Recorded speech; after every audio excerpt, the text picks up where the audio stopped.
د لوی او بخونکي څښتن تعالی په نامه درنو زده کوونکو سلام په خیر راغلی هیله منده یم چې ټول روغ او جوړ اوسئ او خپل درسونو ته په منظمه توګه ورسئ. آیا ستاسو په یاد دي موږ په تېر لوست کې د څه په هکله خبرې وکړې؟ موږ په تېر لوست کې راغلو په دې باندې وغږېدلو چې مقناطیس څه شی ده، یعنې موږ په تېر لوست کې خپل اتم فصل پیل کړ چې د مقناطیس تر عنوان لاندې و چې مونږ دا زده کړ مقناطیس څه شی دی، د کومو ځانګړنو درلودونکی دی او همدارنګه کومې اغېزې رامنځته کولی شي. په دې باندې مو بحث وکړ. زده کوونکو که چیرې بیا هم تاسو په کومه برخه کې پوه شوي نه وئ او همدارنګه کومه ستونزه مو درلود، کولی شئ چې په کومنټونو کې له موږ سره شریک کړئ. نو اوس راځو زده کوونکو خپل نوی لوست پیلوو. زموږ نوی لوست مقناطیس او مقناطیسي ساحه، یعنې موږ به راشو خپل د نن ورځې لوست کې په دې باندې به بحث وکړو چې مقناطیس څه شی دی، یعنې د هغې په لومړني تاریخ باندې به بحث وکړو یا د هغې په راپیدا کېدو باندې به بحث وکړو او وروسته له هغې به موږ مقناطیسي ساحه وپېژنو چې دا مقناطیسي ساحه څه شی ده، په څه شي اندازه کېږي او د دې د اندازهګیري واحد د څه شي په نوم یادېږي. په دې باندې به زده کوونکو بحث وکړو. نو موږ راځو خپل لوست پیلوو چې مقناطیس او مقناطیسي ساحې تر عنوان لاندې. لومړي ځل لپاره یونانیان مقناطیس ته متوجه شول، یعنې دغه د مقناطیس دغه خواصو ته لومړي ځل لپاره یونانیان متوجه شول چې 800 کاله مخکې د میلاد څخه او همدارنګه دوی چې هغه ماده چې مقناطیسیت خواص درلود یا مقناطیس په ډول عمل کوله کومه ماده وه، هغه فیرس اکساید یا Fe3O4 فیرس اکساید چې مقناطیسیت خاصیت درلود. لومړي ځل لپاره دته یونانیان متوجه شول.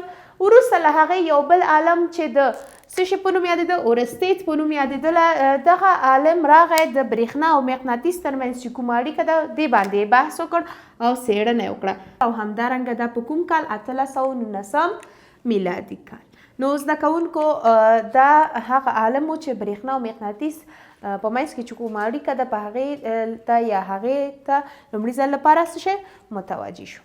دی وویلې، یعنې د اورستیت خپل دغه نظریه یا دغه څېړنه یې په دې ډول سره تشریح کړه. موږ ته وویلې کله چې موږ یو هادي ولرو، یعنې هغه د برېښنا جریان ولرو یا موږ ویلی چې یو سیم ولرو چې د برېښنا جریان پکې شتون ولري، نو کله چې زه دې ته راشم یو قطب ښودونکی نږدې کړمه، نو دغه به قطب ښودونکي کې یو څه تغیرات رامنځته کړي یا ویلی شم دغه به یو قطب ښودونکی یو بدلون رامنځته کړي. بدلون به په دې ډول چې د قطب ښودونکي عقربه به انحراف وکړي، یعنې له خپل ځای څخه به بې ځایه شي په هغه وخت کې چې قطب ښودونکی زه د جریان لرونکي هادي ته نږدې کړم.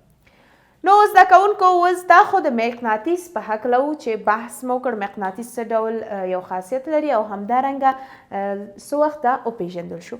اوس راځو مقناطیسي ساحې باندې خبرې کوو. مقناطیسي ساحه چې دا په خپله یو وکتوري کمیت دی. موږ پوهیږو هر هغه واحد چې راځي په فزیک کې تعریفیږي نو د هغې هغه کمیت نوعیت هم معلومیږي. نو موږ وایو مقناطیس څه شی دی، وکتوري کمیت دی چې بي باندې یې ښودلی شو. دغه مقناطیس ساحه یا ویلی شم چې دغه مقناطیسي برخه چې ده زده کوونکو د یو مقناطیسي ساحې خطونو په واسطه ښودل کېږي، یعنې دغه مقناطیسي ساحه د یو ډول خطونو په واسطه ښودل کېږي چې دغه خطونه به د مقناطیس څخه منشا اخلي یا د مقناطیس څخه راوځي. نو زده کوونکو مقناطیسي ساحې خطونه چې دي دا د مقناطیس د شمال قطب څخه خارجیږي، یعنې د شمال قطب څخه خارجیږي او همدارنګه جنوب قطب ته بیرته داخلیږي.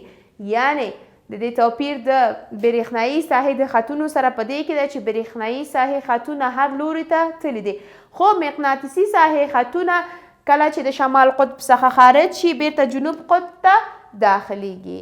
یعنې د دې خطونه هر طرف ته تللي نه دي، یوازې د شمال څخه وځي او څه شی جنوب ته داخلیږي.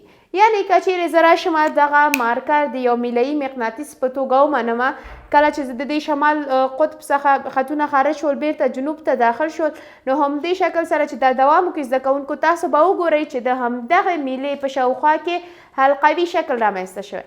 نو موږ وایو چې دغه خطونه نه پیل لري او نه پای، یعنې د نه د هغه د پیل کېدو ځای لري او نه هم د ختمېدو ځای لري او دا یو تړلې حلقې په شکل سره کار کوي. اوس هغه توکي یا هغه مواد چې د دایمي مقناطیس په ډول وي، نو د دوی په منځ کې یعنې دایمي مقناطیس په منځ کې دا خطونه کله چې د شمال څخه ووتل جنوب ته داخل شول بیا هم په همدغه مقناطیس داخل کې داسې شی کوي دا دوام کوي یعنې دایمي مقناطیس کې خطونه د مقناطیس په داخل کې هم دوام کوي. نو زه راځم مقناطیسي ساحه په لنډ ډول په دې توګه توضیح کوم او وایم چې مقناطیسي ساحه عبارت د هغې اغیزې څخه ده چې د یو مقناطیس په واسطه رامنځته کیږي او دا اغیزه په څه ډول ده؟ دا اغیزه په دې ډول ده چې مواد ځان ته جذبوي. نو ویلی شم چې مقناطیسي ساحه اصل کې د مقناطیسیت اغیزې ته ویل کیږي. یعنې مقناطیسي ساحه د مقناطیسیت اغیزه معنا په دې معنا چې دا کولی شي چې نور مواد سره جذب کی. نو مقناطیسي ساحه موږ وایو چې د مقناطیسیت اغیزې ته ویل کیږي چې یو مقناطیس په خپل شاوخوا محیط کې منځته راوړي. اوس مقناطیسي ساحه چې دا یو کمیت دی نو موږ دې ته کولی شو واحد هم وټاکو او همدارنګه د دې اندازه هم معلومه کړو او د دې لږوالی او ډیروالی هم وپیژنو.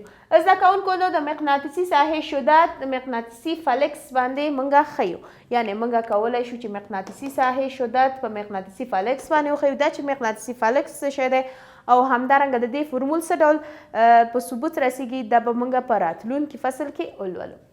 مقناطیسي فلکس نو موږ مقناطیسي فلکس په دې ډول وایو چې د یو مقناطیسي ساحې د هغه خطونو تعداد یا هغه خطونو شمیر چې په ساحې باندې عمود وي او همدارنګه دا یو ټاکلي مساحت کې دا رامنځته شوي وي. یعنې هغه خطونه چې په همدغه ټاکلي مساحت کې یا یو ټاکلي برخه کې په ساحې باندې عمود وي هغې ته څه شی ویل کیږي؟ مقناطیسي فلکس ویل کیږي. او همدارنګه په کومه برخه کې دغه مقناطیسي فلکس زیات دی یا ویلی شم په کومه برخه کې دغه مقناطیسي ساحې شدت زیات دی. نو زده کوونکو د مقناطیسي ساحې د شدت زیاتوالی په کومه برخه کې دی؟ په قطبونو کې دی. دا چې په قطبونو کې څنګه زیات دی نو راځئ زده کوونکو یو تجربه یا فعالیت لرو په کتاب کې. دغه فعالیت به یو ځای سره ترسره کړو او به ګورو چې په کومه برخه کې دغه شدت زیات دی.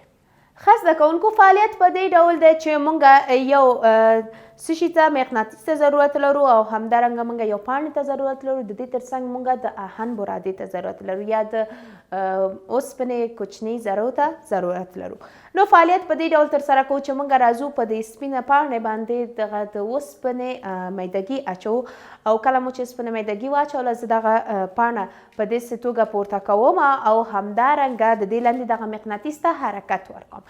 نو هغه بدلونونه چې رامنځته کیږي هغه به یو ځای سره وګورو.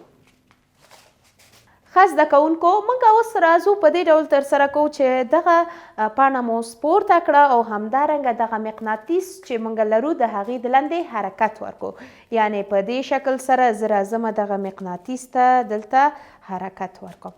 زده کوونکو که چیرې تاسو پام وکړئ په دغه برخه کې د آهن میدګي په یو ځای کې ډیر جمعیږي او په بل ځای کې کم جمعیږي. تاسو ګورئ نو دغه برخو کې چې تاسو دلته ګورئ ښه زده کوونکو موږ اوس دغه سپینه پاڼه پورته کوو او دې باندې څه شی د اوسپنې میدګي ده. نو زه راځم دغه مقناطیس چې زما په لاس کې دی د دې پاڼې لاندې په حرکت کې راولم. یعنې په دې شکل سره زه دغه پاڼې لاندې دې ته حرکت ورکوم. کله چې حرکت ورکوم که چیرې تاسو پام وکړئ دلته یو بدلون رامنځته کیږي. بدلون په څه ډول دی؟ بدلون په دې ډول دی چې په ځینو برخه کې دغه مقناطیس زیات اندازه د اوسپنې میدګي جمعوي او په ځینه برخه کې کم اندازه اوسپنې جمعوي. یعنې په ځینه برخه کې تراکم زیات دی، تعداد د ذراتو زیات دی او په ځینو برخو کې کم دی. که چیرې تاسو پام وکړئ زده کوونکو نو د دې اصلي سبب څه شی دی؟ که چیرې تاسو د مقناطیس ته پام وکړئ چې په کوم حالت کې ده او همدارنګه که چیرې تاسو راشئ د اوسپنې میدګي د پورتنۍ برخې ته پام وکړئ تاسو به وګورئ په هغه ساحو کې دغه د اوسپنې میدګي زیاته جمع شوې یا تراکم یې کړی کوم چې دلته د مقناطیس قطبونه برابر شوي. یعنې هغه برخه کې چې د مقناطیس قطبونه دي په دلته به دغه اوسپنې میدګي زیات تراکم کړی. لکه څنګه چې تاسو شکل کې ګورئ په دغه برخه کې او دغه برخه کې اوسپنې میدګي زیات تراکم کړی. دا چې زیات تراکم کړی دا په اصل کې دلته قطبونه واقع شوي. موږ وویلې چې د مقناطیسي ساحې شدت په هغو برخو کې زیات دی کومه ته چې قطبونه وي. نو دلته چې قطبونه زیات شوله د مقناطیسي ساحه زیاته شوه او زیات اندازه مواد جذبوي. نو په دې توګه موږ کولی شو چې دا معلوم کړو چې مقناطیسي ساحې شدت په کومه برخه کې زیات دی. ښه زده کوونکو د دې ترڅنګ موږ یو بل فعالیت یا کړنه هم لرو چې تاسو کولی شئ هغه ترسره کړئ. هغه په دې ډول ده چې دغه د یو مقناطیس مثلا موږ دا مقناطیس په نظر کې نیسو چې دغه مقناطیس د شمال قطب او جنوب قطب ما څنګه ټاکلی د دې د ټاکلو د لارې پوهېدو باندې موږ دغه فعالیت ترسره کوو. نو تاسو کولی شئ دغه فعالیت ترسره کړئ. خو زه تاسو ته پایله وایم. زده کوونکو د دې پایله په دې ډول ده چې تاسو راځئ یو دانه میله مقناطیس ځوړندوئ په یوه برخه کې او دغه مقناطیس ته حرکت ورکړئ. داسې حرکت ورکړئ چې قطبونه یې تغییر شي. نو کله چې مور ته حرکت ورکړ زده کوونکو نو تاسو دا په خپل حالت کې پرېږدئ. کله مو چې په خپل حالت کې پرېښوده تاسو ګورئ چې وروسته له یو څه موده ته دغه مقناطیس نور درېږي. نو چې ودرېده تاسو خو نور بیا جغرافیه باندې پوهیږئ او همدارنګه شمال او جنوب پیژنئ. د مقناطیس هغه برخه چې د شمال طرف ته وه یا د ځمکې شمال قطب طرف ته وه هغې ته موږ وایو شمال قطب د څه شي د مقناطیس. او هغه برخه چې جنوب قطب خواته وه نو هغې ته موږ وایو چې جنوب قطب د مقناطیس. یعنې په دې ډول سره موږ دا ترسره کولی شو. د دې ترڅنګ زده کوونکو تاسو ته په کتاب کې ځینې پوښتنې راغلي. تاسو کولی شئ چې د همدغه فعالیت مو چې ولیدل د دې په نتیجه کې او هغه فعالیت چې تاسو ترسره کوئ د هغې په نتیجه کې دغه پوښتنې ځواب کړئ. نو دا اوس زموږ د نن ورځې لوست چې راغلو مقناطیس او مقناطیسي ساحې باندې مو خبرې وکړې. دا چې مقناطیس څه شی دی، مقناطیسي ساحه څه شی ده او څنګه د هغې څه رامنځته کېږي په دې باندې مو بحث وکړ. نو زده کوونکو خدای دې وکړي چې دا درسونه مو زده کړي او فعالیت ته مو په دقت سره کتلې وي. نو دا اوس زموږ د نن ورځ د فزیک لوست. تر بیا د فزیک نوي لوست ته پورې ټول په لوی څښتن تعالی سپارم. الله مو مل شه.